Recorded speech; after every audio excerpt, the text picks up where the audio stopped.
High, সবাই কেমন আছো? আশা করি সবাই খুব ভালো আছো। আমিও খুব ভালো আছি। তো রেডি হচ্ছি, তার কারণ হচ্ছে আজকে যাব আমার পতি পরমেশ্বরের সাথে ঠাকুর দেখতে। তো তার জন্য রেডি হচ্ছি। তো ক্রিম মেখে নিলাম, একটু কাজল করে নিলাম, আমি ড্রেস চেঞ্জ করে চলে আসলাম। এবার চুলগুলো আঁচড়ে নিচ্ছি সুন্দর করে। তারপরে এই ইয়াররিং দুটো পরছি, বাবা খুব ভারী, কানে তো খুব লাগবে, তবু একটু পরতে তো ইচ্ছা করে বলো। তার জন্যই করে নিলাম। টিপ পরে নিচ্ছি সুন্দর করে, সিঁদুর দিয়ে নিই। সিঁদুর পরলে না মুখটা একটু আলাদাই লাগে, মুখটাকে দেখতে খুব সুন্দর লাগে, তাই না? তাড়াতাড়ি রেডি হয়ে ওইদিকে আমাকে আবার তাড়া দিচ্ছে।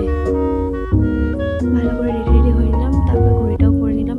তারপরে দেখছি গলাটা কেমন ফাঁকা ফাঁকা লাগছে, তো এই চেনটা তার জন্য পরে নিলাম। তারপর রেডি হয়ে একটু ঢং করছি আমরা। এবার বাড়ি থেকে বেরিয়ে টোটো পেয়ে গেছি তাড়াতাড়ি করে, তো টোটোয় উঠে পড়লাম। সন্ধ্যা হয়ে যাচ্ছে, আবার কি বলতো, বেশি রাত হয়ে গেলে না তখন আর টোটো পাওয়া যাবে না বাড়ি আসার জন্য। আর যেতে যেতে এই ঠাকুরটাই ছিল পুরো রাস্তার ধারে। তো ফার্স্টই টোটোর থেকে নেমে এই ঠাকুরটা দেখছি। এটা হয়েছিল না সেকাটিতে, এই প্যান্ডেলটা খুব সুন্দর করেছিল, ঠাকুরটাও খুব সুন্দর হয়েছে, প্যান্ডেলের ভিতরের কাজগুলো খুব দারুণ হয়েছিল, আমার তো খুব ভালো লেগেছিলো। আর এই ঝাড়বাতিটা তো জাস্ট ওয়াও লাগছিল। তারপর ওখানে না ওই মাঠটাতে মেলাও বসে, তো একটু মেলার ভিতরে ঘুরে নিলাম, টুকিটাকি একটু জিনিসও কিনেছিলাম, তো সেগুলোকে আর ভিডিও করা হয়নি।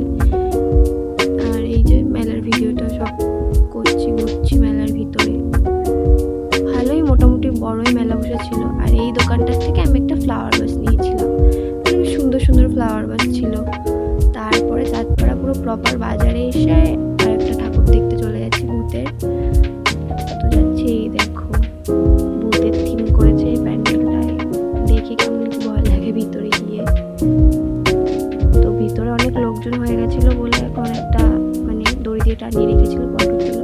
আর ঢুকে প্রথমে যমরাজ চিত্রগুপ্ত, আর এখানে এই থিমটা করেছে পাপের ব্যাপারে আর কি, পাপ করলে কি হবে সেই ব্যাপারটা বোঝাতে চেয়েছে।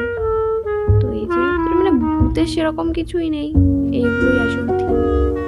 আর এই কাকাকে দেখো লাইটের উপরে বসিয়ে রেখেছে। ঠাকুরটাও খুব সুন্দর হয়েছিল, অনেক বড় হয়েছিল। এই যে আর একটা প্যান্ডেলে ঢুকছি, এটাও মোটামুটি বেশ সুন্দরই করেছিল, ভালোই লেগেছিল মোটামুটি। এই ঠাকুরটাও খুব সুন্দর হয়েছিল, ঠাকুর বলতেই খুব সুন্দর, যেহেতু মা। এই যেটা একটা বারোয়ারি ঠাকুর, তো পরের দিন ভাইফোঁটা ছিল, তো তার জন্য একটু কেনাকাটি করে নিলাম মাঝখানে। এই যে আর একটা প্যান্ডেলটাও সুন্দর হয়েছিল, মোটামুটি যে কটা প্যান্ডেল হয়েছিল সুন্দরই হয়েছিল। আর এই আর একটা ভূতের প্যান্ডেল, এটাতে ভয়ের কিছুই নেই, আমি তো ভেবেছিলাম কি না কি হবে। সব ভূতগুলো যেন কেমন কেমন দাঁড়িয়ে আছে, না কিছু করছে। আর এই যে একটা হলো ভূতের বাবার শ্রাদ্ধ চলছে এখানে আর কি। আর এই তো ভূতটা কোনো কথা হবে না, একটা কাটা হাত নিয়ে দাঁড়িয়ে আছিস, তো ভয় টয় দেখা না, দাঁড়িয়ে আছে। ইনি তো ডান্স করছিল, ইনিও দাঁড়িয়ে আছেন। তো তারপরে বেরিয়ে গেলাম, বাড়িতে এসে একটু টুকিটাকি যা কিনেছিলাম তাই দিয়ে একটু ঘরটাকে সাজাবো ভাবলাম। তো বাড়ি এসে ঘরটাকে সাজিয়ে সেটাও একটু ভিডিও করে তোমাদের সাথে শেয়ার করলাম। তো কেমন হয়েছে সবাই আর ভিডিওটি ভালো লাগলে অবশ্যই লাইক, শেয়ার অ্যান্ড সাবস্ক্রাইব করে দিও। Tata, good night.